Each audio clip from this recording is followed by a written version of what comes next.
Hi everyone, today we will talk about how to fix or how to solve the problem of offers on the application of Discord. You will go to settings. In this page you will click on apps, default apps, app settings. In this page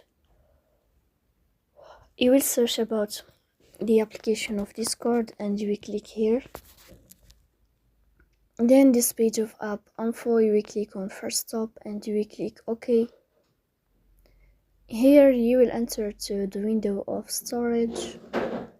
Then we click on clear cache, but pay attention, don't click clear data because that can delete your account.